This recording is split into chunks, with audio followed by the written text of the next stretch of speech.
Act. We are here today because we are tired of tragedy, because we want to save lives. This important legislation will help us do that by ensuring that there is funding at the Centers for Disease Control and Prevention on firearm safety and gun violence prevention. We know this is not a panacea, but it's a piece of the puzzle that for 20 years was barred because knowledge is power, and for too long the NRA and their acolytes in the United States House and Senate wanted to take the power away from the people.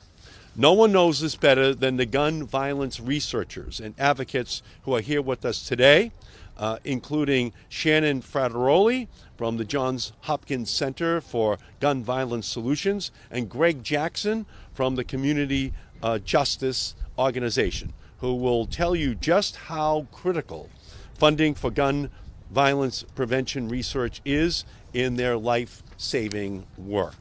Today, we're also welcoming to the Capitol students who have experienced firsthand the horrors of the gun violence epidemic that plagues our communities from our schools to our streets. Devin Woodruff, a Michigan State University student. Dylan Morris, an Oxford High School student. Aliyah Eastman, Marjorie Stoneman Douglas High School shooting survivor and co-founder of Team Enough, as well as March for Our Lives advocate and American University student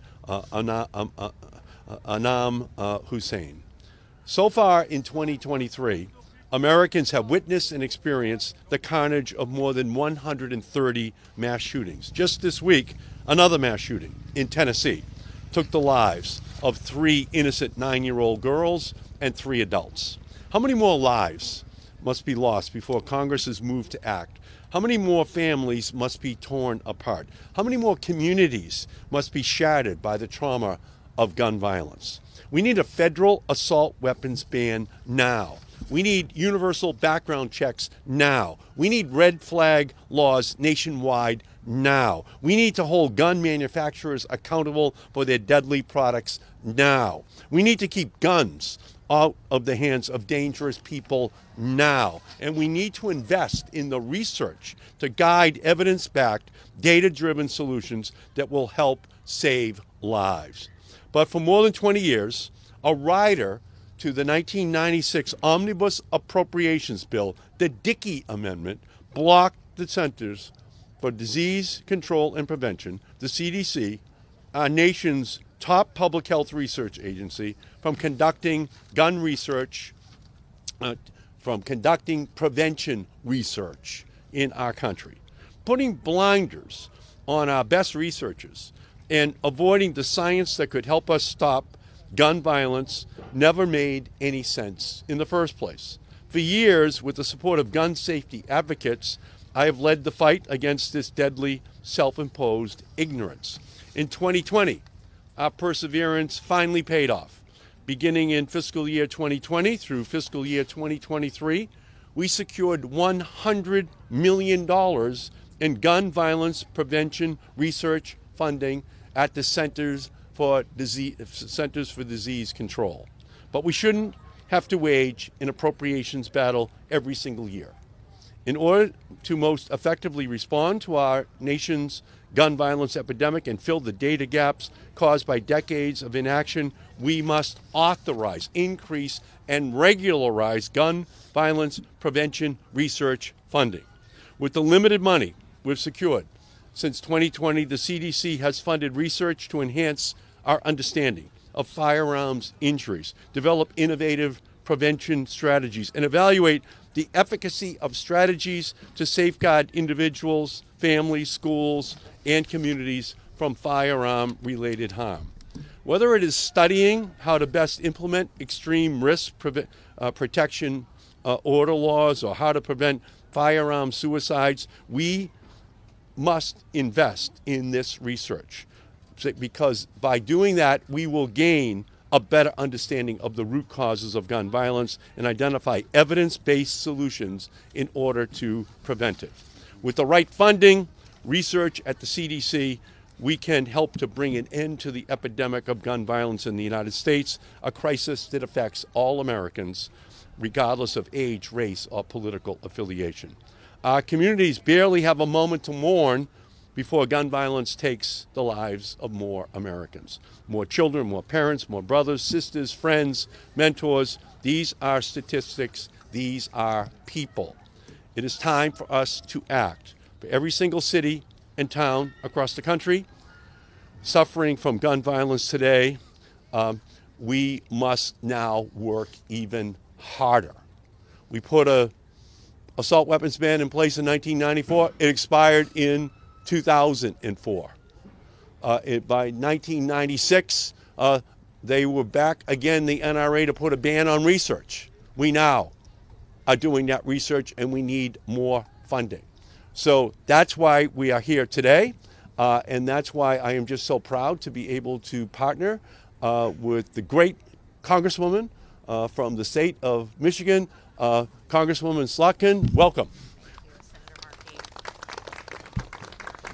Well, it's an honor to be here with Senator Markey, who has been an incredible advocate on this issue for quite a long time. I want to talk a little bit about, as I stand here with all these advocates, about our experience in the state of Michigan. Just over a month ago, I became the first Congresswoman in America to have 2 school shootings in her district. And what's particularly devastating is that these tragedies were 16 months apart. In November of 2021, a deeply troubled high school student opened fire with his parents' gun at Oxford High School and killed 4 of his fellow students. Last month, on February 13th, a gunman walked through the campus of Michigan State University, terrorizing students, putting all of East Lansing on lockdown, forcing a manhunt, and murdering 3 young Michiganders, wounding 5 others before killing himself.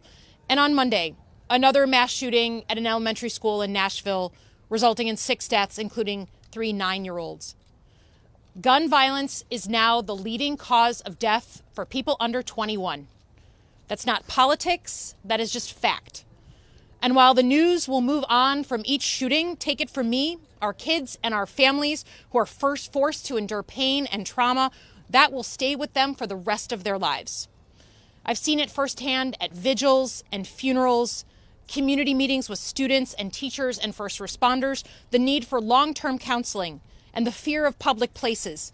That emotional weight from these tragedies is crushing. What we have in front of us is a choice. Do we, as adults, want to step up and do something to fight the biggest threat to our children? Or are we, at this point, willing to ignore the greatest threat to our kids? To make this point, we're joined here today by 2 students from my district. Dylan Morris, one of the students from Oxford High School, who was there at the day of the shooting, and Devin Woodruff, a student at Michigan State who was on campus and in the student union the night of the shooting at MSU's campus. Both of them are here today. I'm so grateful for them and their bravery in speaking up and choosing to help lead the way in addressing this crisis. They are turning their pain into purpose, and I'm immensely proud of them.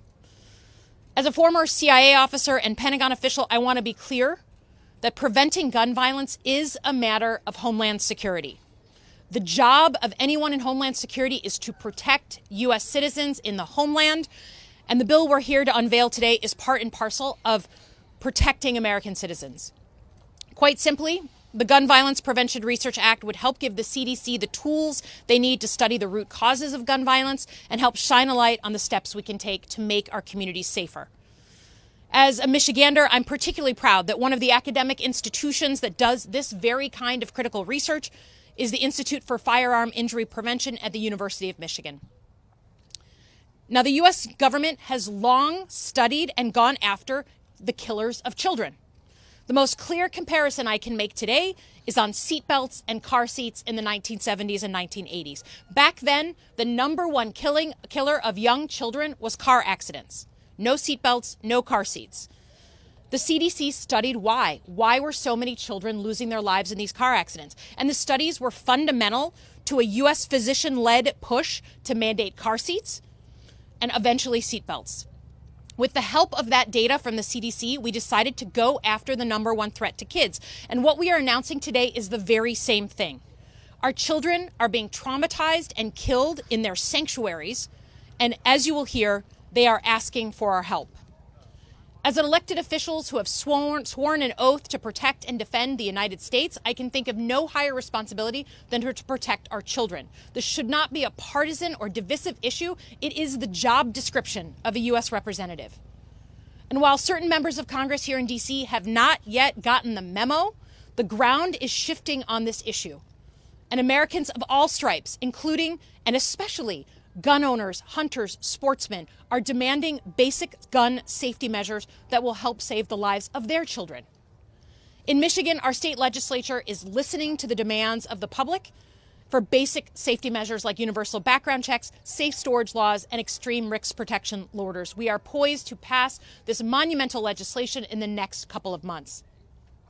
The two school shootings we've had make it clear that there is no contradiction between being a responsible gun owner and caring deeply about protecting children. Lastly, to my colleagues who refuse to consider any gun safety legislation, if you're so sure that other gun safety legislation, that any gun safety legislation is bad, you should at least be willing to study the problem and get the data you say you need to do something to protect our kids. Thank you again to Senator Markey, to our activists who have put in their sweat and their time to this issue. And I'll now hand it over to our Michigan State student, Devin.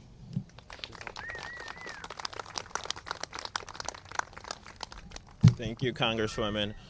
Good afternoon, everyone. My name is Devin Woodruff. I am a proud student at Michigan State University. I'm glad to be here with you all today and to focus on keeping students safe. I spent a lot of time at the MSU Union. I call the MSU Union my home. At that time, that was when a gunman opened fire, and at the end of the night, 3 of my fellow students had been killed. My night, it turned upside down.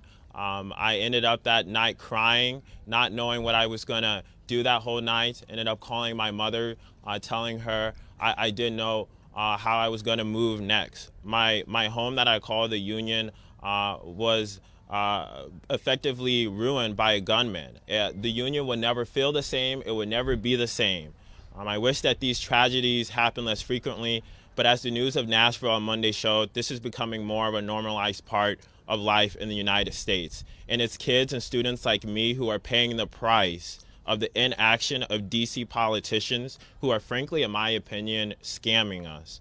More than a month after the shooting in MSU, we at MSU were struggling. Students are struggling. We don't know how to feel safe on campus. Even with the wounds that we're healing, Spartans' families will never be the same. I use a saying that my mother always says is that kids should always come back home. And that can't be said for the Spartans' lives that were lost.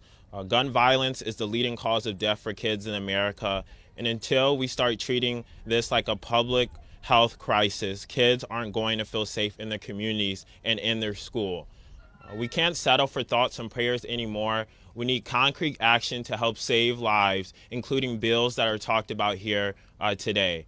Studying gun violence as a public health crisis is the best possible way to understand the root cause of this epidemic and how we can combat it. The Gun Violence Prevention Research Act will boost the CDC's research into gun safety and give us new strategies that will stop mass shooting. This kind of bill shouldn't be partisan. It shouldn't be partisan at all. We need to make sure that we are keeping students and everyone safe. I really want to make sure that we move upon the front that everyone's life matters, and we need Congress to act now. But I sincerely want to thank Congresswoman Slotkin and Senator Markey for advocating for students because they're truly doing their job, unlike some of the people in these congressional chambers who are just collecting a check and not actually doing action and wanting to save our lives. But I thank you, Congresswoman Slotkin, for actually doing the work and wanting to make sure that students are able to go to school, get an education, and live. Thank you. Dylan Morris from Oxford High School. Good afternoon. I want to thank Congressman Slotkin for having me here today. My name is Dylan Morris, and I am a student impacted by senseless gun violence. I'm a senior at Oxford High School in Oxford, Michigan, and the executive director of No Future Without Today, a 501c4 social welfare initiative to curb gun violence. On Tuesday, November 30, 2021, a student fired an unsecured handgun he had brought from home in the hallway at school during a passing time. He murdered Hannah St. Juliana, Tate Meir, Justin Schilling, and Madison Baldwin, and wounded 7 others. That afternoon, I huddled in the corner of my English classroom. We were to begin reading a short story by Haruki Murakami, but instead, we were ready to defend ourselves if anyone came through our door. My classmates and I frantically grabbed makeshift weapons, including scissors, tape dispensers, and a hockey stick, anything we could find at the moment. Is this America's idea of freedom? It's not mine. It shouldn't have been a school day for my classmates and me. It should not have been a school day for those students and educators in Nashville either.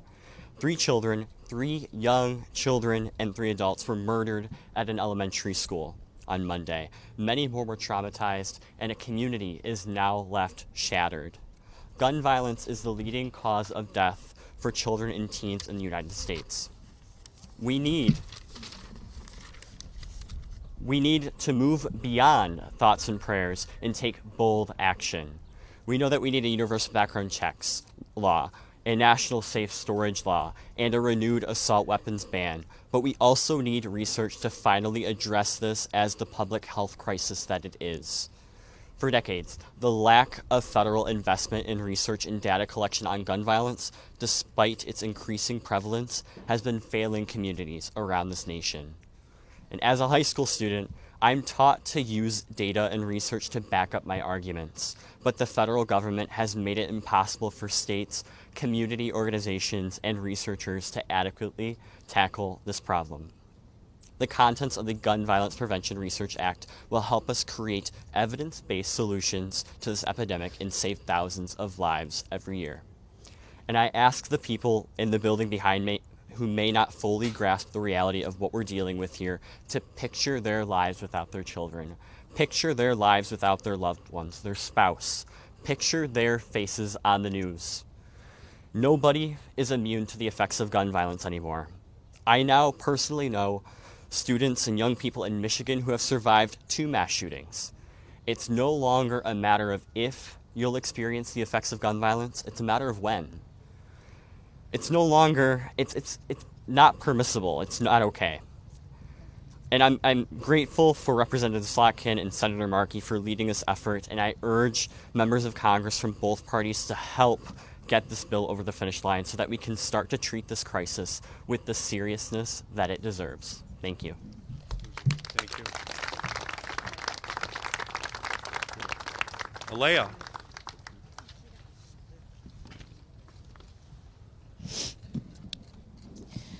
Good afternoon, everyone, and thank you so much for having me here today. My name is Alea Eastman, and I'm an organizer and co-founder of Team Enough, and a current senior at Trinity Washington University. At the age of 22, I have been having this conversation over and over and over. Since the age of 16, I have been forced to relive my trauma nearly every day due to the inaction of this country. I'm talking about the senseless but preventable gun violence in America. I survived the 2018 Valentine's Day tragedy at Marjorie Stoneman Douglas High School in Parkland, Florida, where 14 of my schoolmates and 3 administrators were killed. I was in the 3rd classroom attacked by the perpetrator, and I'm only here today because of Nicholas Doret, who in death protected me from bullets as they shattered our classroom laptops, windows, and walls. Faster than 4 minutes, 17 beautiful angels were robbed from our community, and another 17 more are left with the physical scars from that day for the rest of their lives. 34 people were shot in total, and that does not include the emotional and psychological damage gun violence leaves behind that we are all forced to clean up ourselves. But Parkland is just one of over 300 fatal school shootings since Columbine. And it's not just schools. We see this violence at churches, malls, parades, grocery stores, and every single day in our streets. This year alone, there has been exceedingly more mass shootings than days. In the month of March, we have experienced over 57 fatalities, and it's only been 29 days of this month so far. We know that this violence is not inevitable and that there are common sense, public-supported solutions. And that's why I'm here, proud to support Senator Markey and Representative Slotkin for the reintroduction of the Gun Violence Prevention Research Act. This bill would fund research at the CDC on firearms safety and gun violence prevention legislation. It is a critical step in understanding the root causes of gun violence and developing effective solutions to prevent it. We cannot ignore the recent tragedies that have taken place in this country. 2 days ago, just 2 days ago, we witnessed yet another devastating mass shooting at an elementary school. An elementary school in Nashville, Tennessee, where at least 3 children and 3 adults lost their lives. 3 children lost their lives.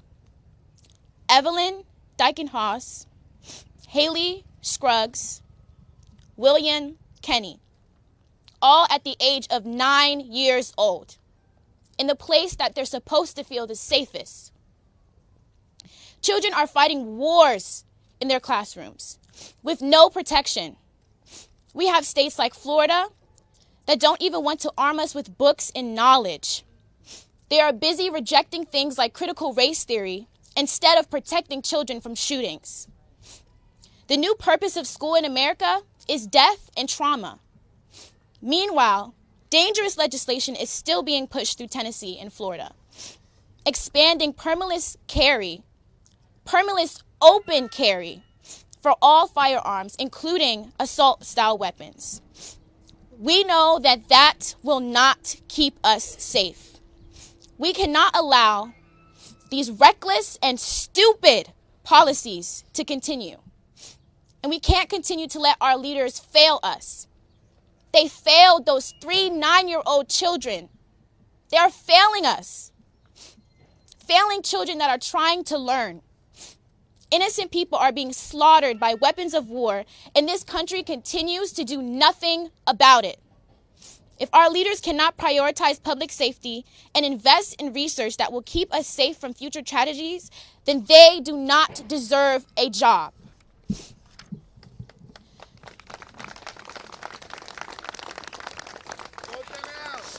Vote them out. Thank you for joining us in supporting the Gun Violence Prevention Research Act. And let's work together to change the course and culture of gun violence in America. Thank you. Thank you. Now, Greg Jackson, Executive Director of Community Justice Action Fund. Thank you. First and foremost, thank you to the members of Congress for having us here today. My name is Greg Jackson. I'm the Executive Director for the Community Justice Action Fund. And I don't come here by choice. I come here by circumstance. In April of 2013, only 9 blocks away from here, I was shot. And the bullet that hit me hit 2 arteries. And while I was bleeding to death, being transported to the hospital, when I arrived at the hospital, I wasn't met with activists and survivors and supporters. I wasn't met with my doctors or nurses. I was met with investigators. And I went through 3 rounds of investigation while I was fighting for my life, literally bleeding to death. When I finally met my surgeon, he said I only had 26 minutes left to live. And I almost lost my life while being investigated for a crime. And in America, we are in a world where we are thinking about solving the crime first and saving the life second. And that crime-only approach is destroying our communities. Gun violence is a public health crisis that requires a public health approach. Since I was shot, 100,000 people have been shot every single year. That means nearly 1 million individuals have been shot. And these are more than numbers. For me, this includes my family friend Trey, who was shot and killed in Greensboro, North Carolina, my mentee Karan, who was shot and killed 2 weeks after hosting his own Stop the Violence rally here in Southeast DC, and so many countless others. Gun violence has become the #1 cause of premature death for all youth in America, but it's been the #1 cause of premature death for black youth since 2006. This is the #1 cause of premature death for all black men in America. #2 cause of premature death for black women and for Latino men in America. But yet we haven't seen the action that we need. We have not seen the solutions that we want, and we have not seen the investments that we need in our communities to address this crisis. Research is key because it allows us to figure out what we do not know. But there's a lot we already know. One thing that we know is that this is the least researched cause of death in America of the top 30 causes of death. The least research. There's more research around sepsis. Y'all probably have to look that up, right? There's more research on that than there is on gun violence as a public health crisis. And we know that research equals solutions. We also know that there are evidence-based strategies that don't have enough federal support to be passed. Programs like community violence intervention programs, hospital-based services, victim services, cognitive behavioral therapy programs, so many strategies that are very cost efficient that if properly invested and supported in could save lives today, but don't have the enough research backing to get the support needed in Congress. We also know that gun violence has a real cost. Every year, we're losing over $557 billion from our economy due to the impact of gun violence. That's a very high price tag. And often you'll hear leaders say, well, we don't have the money for it. Or like yesterday, we can't fix it. But if you knew that you could save $557 billion, I think there would be a little bit more energy in Congress to get something done.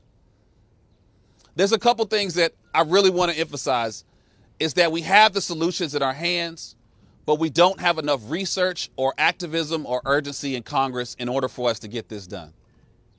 And so I want to thank these Congress folks for stepping up, Senator Markey, Congresswoman Slotkin, for investing in research and pushing forward and giving us the solutions and the background that we need to advance the solutions that we know save lives. Thank you. Thank you.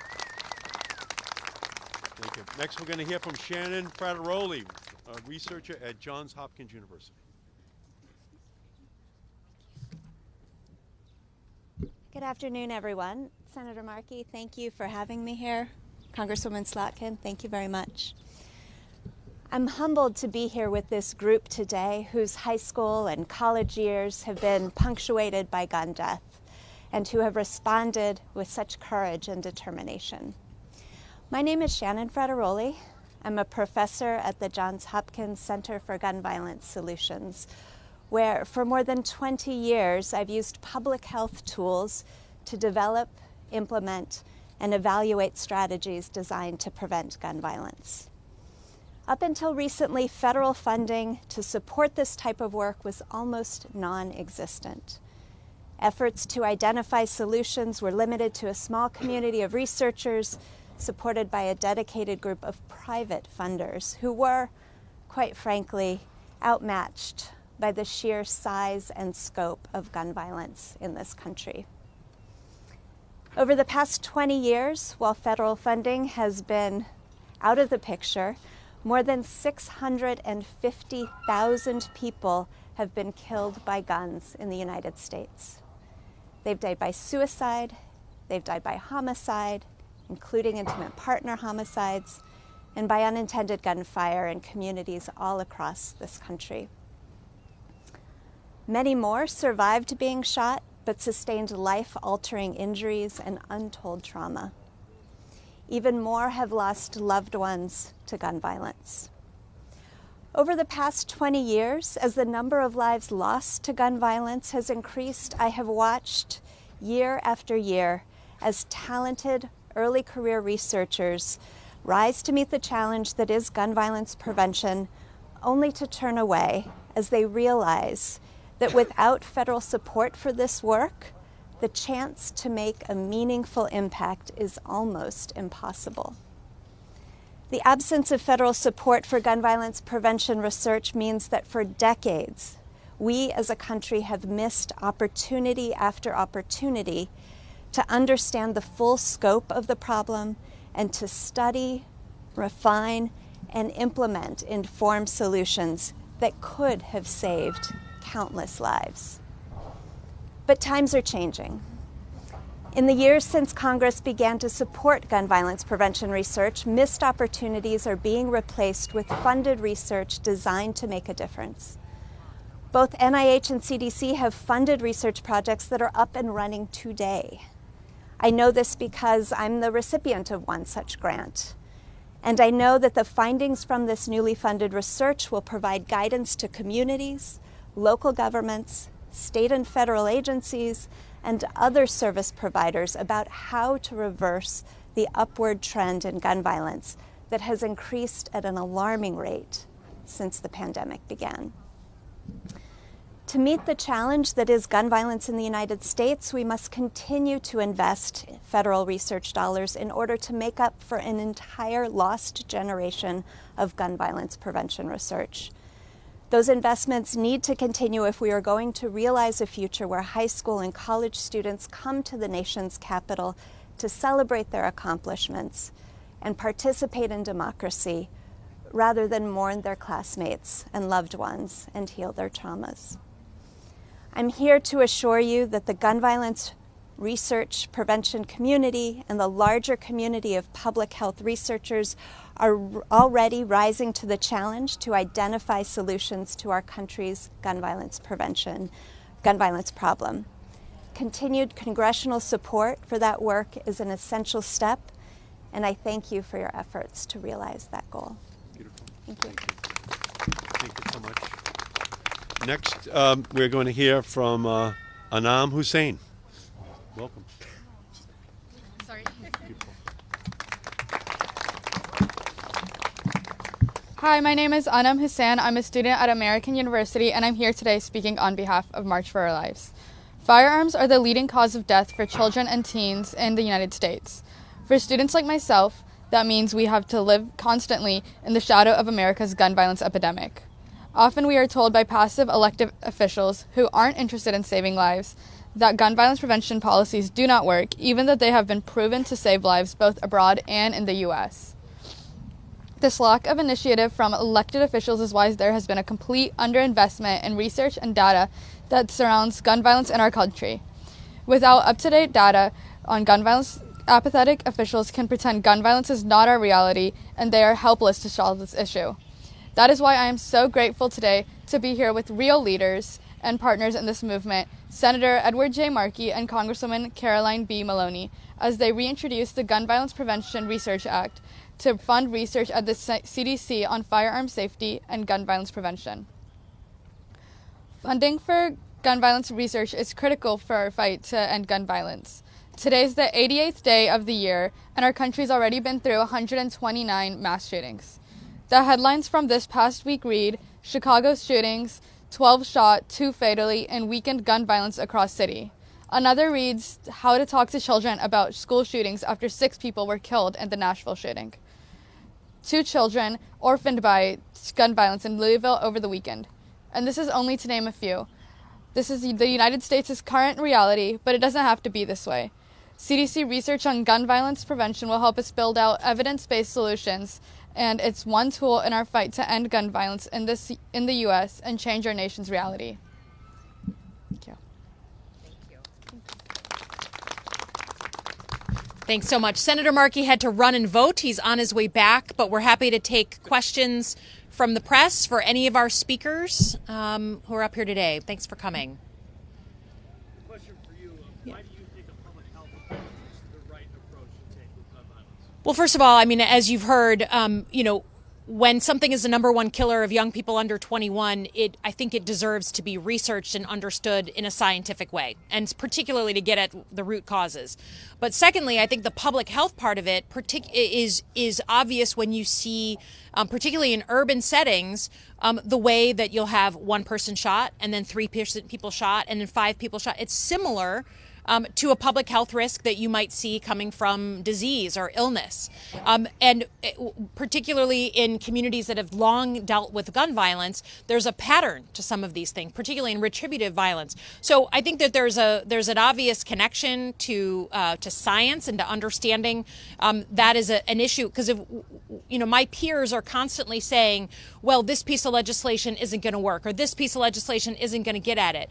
Well, if they're so convinced that not one single bill of the hundreds that have been produced are actually going to do anything, then at least allow us to study it and have some data, if that's a true argument that they're making. So I think it's clear, and as you heard, that was a new fact for me, that it's out of the top 30 ways that Americans die, it's the least researched. I thought that was a stat that speaks for itself.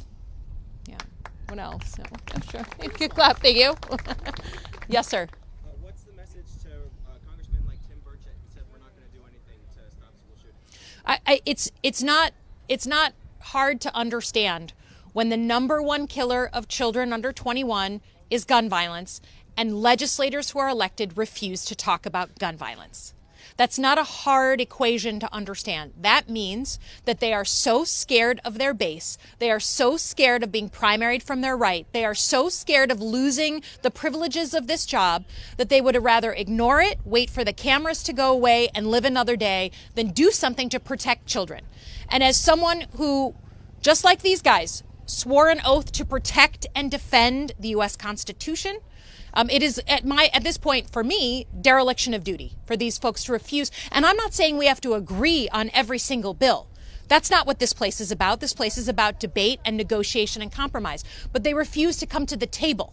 They refuse to offer their own ideas. They refuse to acknowledge the base problem. So I'm a Democrat who represents a Republican leaning district. That is, I grew up with guns. I feel, we have a ton of folks who believe passionately about the Second Amendment, but that does not mean that responsible gun owners don't also want to protect their babies in schools and in their communities. Yeah. What else? Have you spoken to any Republicans about this research bill? Do you have any reason to believe they would be on board with it? Last Congress, we had a number of very brave Republicans who did vote on a lot of legislation on appropriations related to gun violence from my own state of Michigan. We had Fred Upton, who is retired. Unfortunately, many of those brave Republicans aren't back in Congress. So the people that we always went to, who were sort of the leading edge on bipartisanship on this issue, have either been primaried and are not here, or they've chosen to retire rather than be in a climate that's this polarized. We have constantly reached out to our Republican colleagues, begged them to come to the table on something as simple as universal background checks, right? You're going to buy a weapon, go through a background check. You say you care about mental health and you think that's the problem? Great, let's do a background check for people who buy guns on the internet, who buy guns at a gun show. But their resistance is to every single bill. And that, to me, tells me they're not serious. They're not ready for a real conversation. They're just here to enjoy the privileges of this place and not do their job and protect young people. Yeah. Anything else for our speakers? Well, I know Senator Markey's probably hustling to get back here as fast as he can. I don't want to hold people. You see him. Okay. Well, we'll all stare at him awkwardly as he walks across the plaza.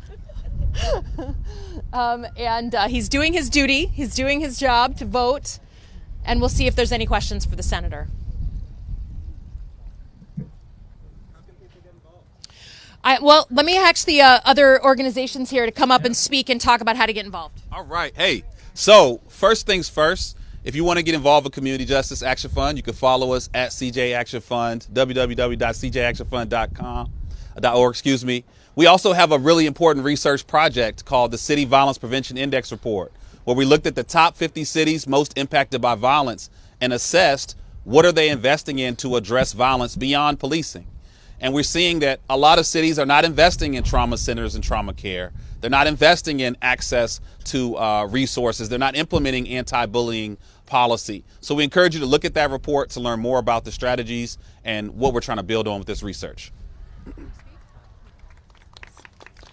For any young people that are interested in getting involved, you can go to www.teamenough.org. And for any older parents or grandparents that want to get involved, you can go to www.bradyunited.org. Beautiful. So, Senator, we've gone through a few questions, but I'm sure they have questions for you as well. Any questions? Okay. Yes, sir. The Congresswoman was asked if she had had any conversations with her House colleagues around this particular piece of legislation. I'm curious if you talk to your Republican Senate colleagues about pushing something like this forward to see if there's a possibility that this could be experienced. Well, in past years, Congresswoman Carolyn Maloney and I, we had to work the appropriations process, which is what Congresswoman Slotkin and I are now going to do. And we're going to work it throughout the course of the year as it unfolds. We've been successful the last couple of Congresses, and our goal is to ensure that we do it once again. We want $50 million a year for 5 years in a row. Research is medicine's field of dreams from which we harvest the findings that give the information we need in order to prevent the unnecessary death that is occurring in our country right now. And we're very optimistic that we will be successful once again. And Congresswoman Slotkin is a hero in the House, and she has an incredible story to tell from her home state. But there are many other stories from every other state, and we intend on capitalizing upon that politically to get the funding which is going to be necessary. Because research without funding is an hallucination. So we have to get that funding made available. Thank you all so much. Thanks for being here. Thank you. Wow. Thank you, Senator. Appreciate